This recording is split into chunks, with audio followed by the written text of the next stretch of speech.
Isang mapagpalang umaga po sa inyong lahat mga kapatid.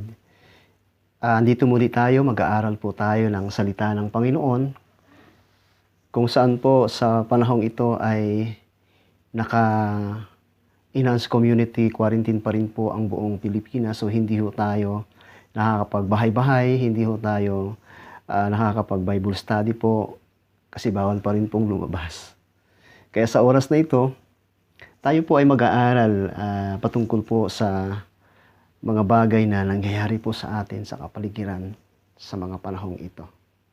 Mga kapatid, kung atin pong igagala ang ating mga mata, ang ating mga paningin sa mga bagay-bagay, o atin pong palawakin ang ating imahinasyon beyond horizon, both physical and spiritual situation, makikita po natin ang sari-sarit o iba't ibang mga kaguluhan, krimen, imoralidad, kahalayan, kasinungalingan, lindol, digmaan, gutom, salot, droga at marami pa pong ibang mga kasalanang nangyayari po sa mundo.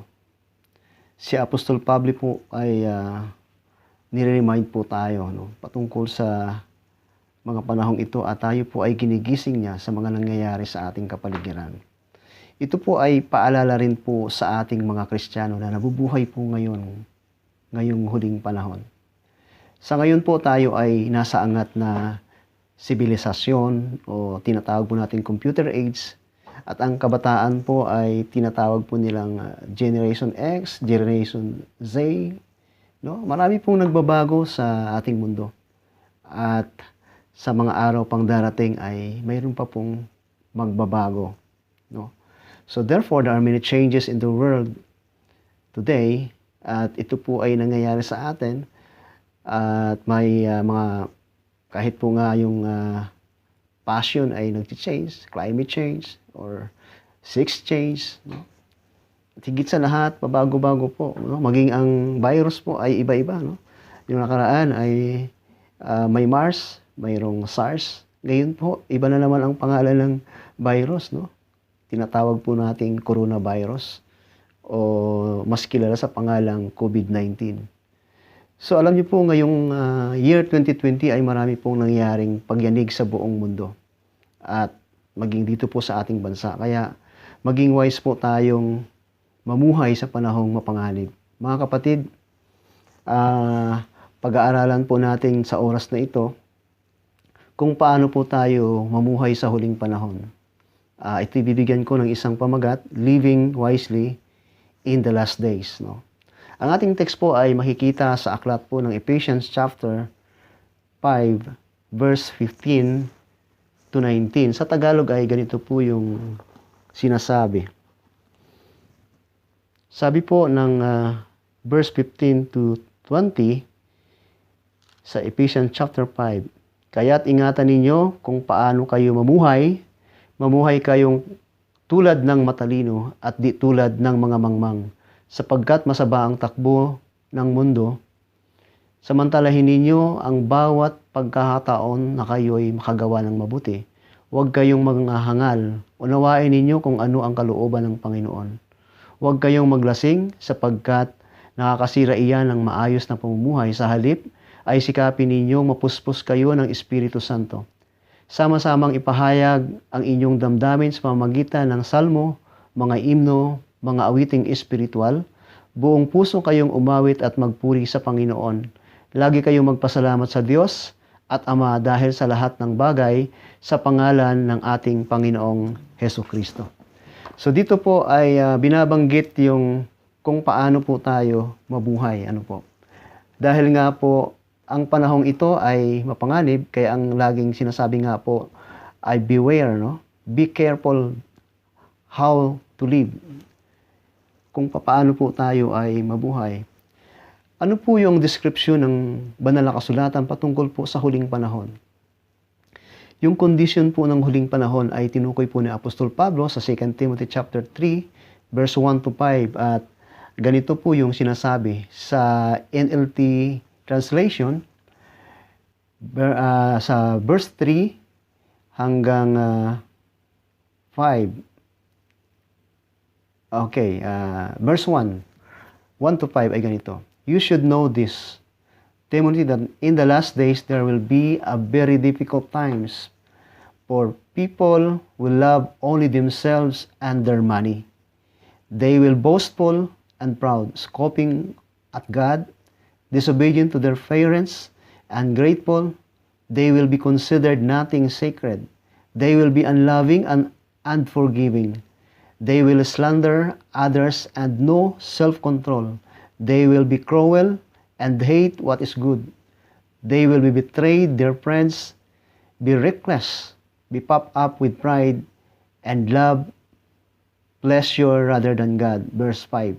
They will act religious, but they will reject the power that could make them godly. Stay away from people like this. So sa madaling salita, ito po yung kapahayagan ng banal na kasulatan na sinabi ni Apostol Pablo kay Timoteo. Kaya mga kapatid, living wisely in the last days, no? Ito po yung ating paksa sa oras na ito, mamuhay ng matalino sa huling panahon. Paano ba tayo mabuhay ng matalino sa huling panahon? Una, titingnan po natin, una nating gagawin, tingnan natin kung ano yung purpose ng buhay natin. Live purposefully. Sa verse 15 and 16 ay mayroong binabanggit ang banal na kasulatan na mamuhay tayo ng mayroon pong pakinabangan. So, mamuhay tayo ayon sa panukala ng Diyos na may pakinabangan. Ito po yung nais ni Apostol Pablo na nais ipagawa sa mga Kristiyano. Una sa Diyos at sa ating kapwa. So, sinabi po ng Ephesians chapter 15 to 16, kaya't ingatan ninyo kung paano kayo mamuhay kayong katulad ng matalino at di tulad ng mangmang sapagkat masama ang takbo ng daigdig, samantalahin ninyo ang bawat pagkakataon na kayo'y makagawa ng mabuti. So dito po, titingnan po natin na sasamantalahin po natin kung paano po tayo makagawa ng mabuti sa Panginoon at sa ating kapwa. So Ephesians chapter 2 verse 10, kung ating babaybayin, sinabi po dito, tayo'y kanyang inilalang sa pamamagitan ni Kristo Jesus upang iukol natin ang ating buhay sa paggawa ng mabuti na itinaga ng Diyos para sa atin noon pa mang una. So sa madaling salita, hindi tayo iniligtas ng Diyos para wala tayong gawin. So may purpose pala ang Diyos kung bakit tayo iniligtas, because our life has a purpose for God's pleasure. We must, unang-una nating gawin, very careful how to live. Maging maingat sa pamumuhay. Ito po yung sinabi ng verse 15. Maging maingat tayo sa pamumuhay. No? So, kung ating titingnan, how to live a purpose life, very careful how to walk. Yung word ditong very ay emphasize of awareness. No? Not forget or to give intense intention sa panahon po na mapanganib. At alamin po natin ang ating purpose. Bakit nga ba tayo nabubuhay sa mundo? Si Rick Warren po ay mayroon po siyang illustration. At ganito po yung sinabi ni Rick Warren, no? God longs for you to discover the life created you to live here on earth and forever in eternity. Ito po yung sinabi niya, no? Sabi nga sa Tagalog, naghihintay ang Diyos na madiscover natin ang buhay na kanyang nilikha at mabuhay sa mundo at sa paggawa o magawa ng mabuti sa pangwalang hanggan. So, dito mga kapatid, ang nais po ng Diyos ay makita niya tayo na tayo po ay lumalakad sa katwiran. Yung word ditong very careful how to walk. Lumakad tayo ng maayos yung ating lakad. Ang lakad natin ay lakad ng isang banal dahil yan ang gusto ng Panginoon. Doon po natin madidiscover kung ano po yung ating buhay, kung bakit po tayo iniligtas ng Panginoon. Pangalawa po, make the most of every opportunity to serve the Lord sa verse 16. No? Yung verse 16 dito ay kung paano tayo, sabi nga ay kailangan po, sabi ng verse 16 ay ganito. Sapagkat masama ang takbo ng sapagkat masama ang takbo ng daigdig, samantalahin ninyo ang bawat pagkakataon na kayo'y makagawa ng mabuti. So samantalahin po natin yung pagkakataon na tayo po ay makagawa ng mabuti. Una po sa Panginoon, pangalawa ay sa ating kapwa. Alam po ni Satanas na malapit na siyang mawala sa eksena ng mundo. Dahil nagdo-double time po ang kaaway nating si Satanas para po tayo dayain. Huwag po tayong padaya, mga kapatid. Dahil ang gusto po ng Diyos ay gising tayo. Dahil ayaw ng Diyos na tayo patulog-tulog sa pansitan. Ano po? You might be surprised to learn that the devil is more aware of God's prophetic timetable. Alam po niya. And that most Christian na hindi niya alam, dahil nga ang sabi niya ay tulog-tulog, awake.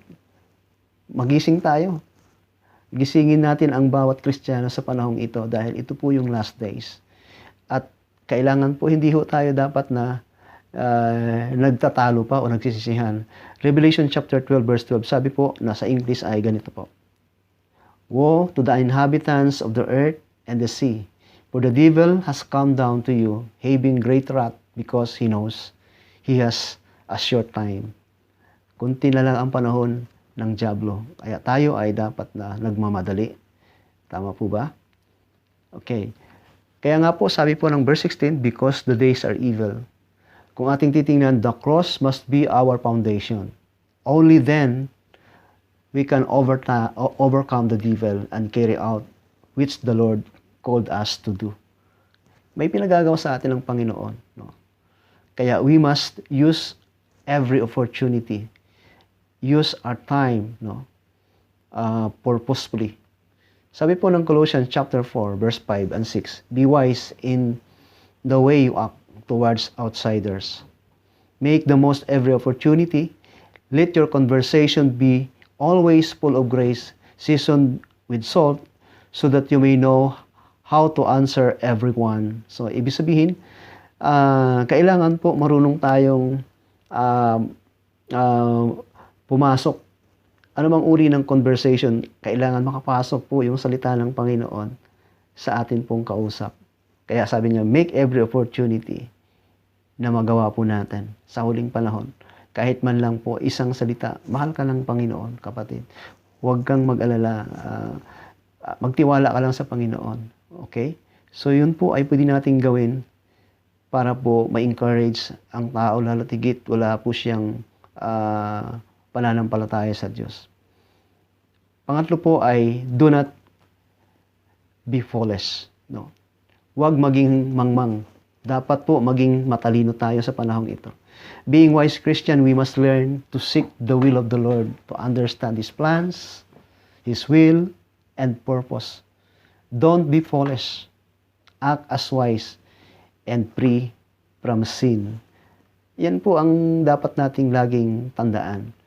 I-establish lagi natin yung katotohanan na ating tinatayuan sapagkat sinabi po ng John 8:32, ang katotohanan ang magpapalaya sa atin. So therefore, i-cultivate po natin ang ating pananampalataya by hearing and reading the scripture, then apply to prove that God is true sa ating mga buhay bilang mga Kristiyano. So, we must work out our salvation. Ayon po sa Philippians chapter 12 verse 2. Para pakinabangan po tayo ng Diyos. Kaya nga po, sabi ni Propeta Daniel sa kanya pong sulat ay may binabanggit po siya. Daniel chapter 12 verse 3. Sa Tagalog po ay ganito. At ayon at yaong may pangunawa ay at umaakay sa marami tungo sa kabutihan ay nagniningning na parang tala sa kalangitan magpakailanman. So, being wise, gamitin natin yung opportunity po natin, Sabi niya ay sa mga yaong may pangunawa, yung mga wise, wise daw yung mga nagsusulwining. So magsulwin na po tayo ngayon. Pagkakataon na po natin ngayon na makapagbahagi ng salita ng Panginoon para yung pag-asa po nila ay mabuhay na mayroong Diyos na nagmamahal. Ang Diyos po ay nandoon pa rin sa trono nakaupo at ang sino mang lumapit ay hindi po niya itataboy kundi bibigyan niya ng pagkakataon na sila ay magkaroon po ng ugnayan sa ating Panginoon. At tatawagin po tayong wise soul winner. Sabi ni Rick Warren po, to understand our life purpose ay nagsisimula sa Panginoon. It all start with God. Colossians chapter 1 verse 16, God created all things by Him and for Him. So sa madaling salita, lahat po ng ating ginagawa, we are created by God because we have a purpose. At ang purpose natin ay ibalita yung kabutihan ng Panginoon, ibalita yung kaligtasan na mayroon pa rin Diyos na nagliligtas kahit po sa panahong ito na naka-lockdown po tayo. Ang iba po ay nawawalan na po ng pag-asa, ang iba po ay natatakot. Subalit tayo bilang mga anak ng Diyos and wise Christians ay nagsusumikap na magkaroon ng oportunidad na makapaglingkod ng best para sa Panginoon. Dahil ito po yung kalooban ng Diyos na gawin natin habang naghihintay tayo ng muling pagbabalik ng ating Panginoong Hesukristo. Ang mga matatalino ay alam po niya ang huling panahon dahil nagbabasa po tayo. Tama po ba? Alam po natin kung kailan babalik ang Panginoon at yung signs na binigay ng ating Panginoong Hesukristo ay nakikita na po natin, mga kapatid. Ang wise na tao o wise na Kristiyano, alam po niya kaya naghahanda siya. Ang tawag po diyan ay spiritual cleansing. Sa Daniel chapter 12 verse 10, magpapakabuti ang marami at maglilinis ang kanilang sarili. Ngunit magpapakasama ang mga masasama at isa man sa kanila ay di abot sa pangunawa sa mga bagay na naunawaan ng marurunong. Mapalad tayo, mga kapatid, sapagkat nakakaunawa po tayo ng salita ng Diyos. Ang kawawa po yung masama, lalo magpapakasama. Sa ngayon lang po ay nagkakaroon ng panic buying. Ano po? Ang iniintindi ng iba ay kanilang sarili. Ayaw nilang tirahan ng iba. Ang ibang nagninegosyo ay nananamantala. Dinodoblo yung presyo. So, kung ating titingnan, yung masama ay magpapakasama pa. So mga kapatid, nawa, ngayon ang pagkakataon na yung mga tao na naghahanap sa Diyos ng pag-asa, ikaw at ako bilang mga Kristiyano, ang inasahan ng Panginoon na magkaroon sila ng hope sa pamamagitan po ng pagbalita natin ng salita ng kaligtasan ng ating Panginoong Hesukristo. Mga kapatid, kamusta po ang buhay Kristiyano natin? May purpose ba ang ating buhay? Minsan po ay naki-question po yung ating pagka-Kristiyano. Tama po ba? Ito po ang panahon para tayo ay mag-evaluate ng ating buhay. Tama po ba? Minsan po nakukompromiso po tayo at nadadaya tayo ng kaaway dahil ang sinabi po ng Revelation, kaunting panahon na lamang po ang natitira sa dyablo at nagdo-double time po siya. Kaya nga po, nang dadaya ang kaaway na si Satanas. Pinapainan po tayo ng mga oportunidad na tila mabuti na akala natin po ay makakatulong sa ating buhay. Beware how to live. We must be sensitive to the scheme of Satan. Baka po tayo ay mailayo sa Diyos. Ayaw po ni Satanas na tayo po ay maglingkod. Ayaw po ni Satanas na tayo po ay magpagamit sa Panginoon. Nawa po, mga kapatid, tingnan po natin. Dahil ang nais ng Panginoon, tayong lahat ay makaalam na ang buhay po natin ay may purpose. Live purposefully sa huling panahong ito.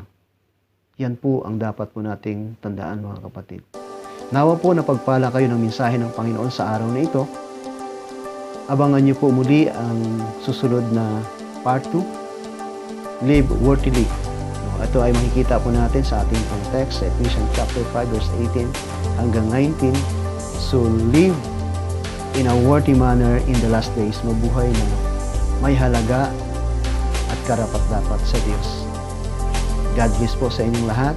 To God be the glory.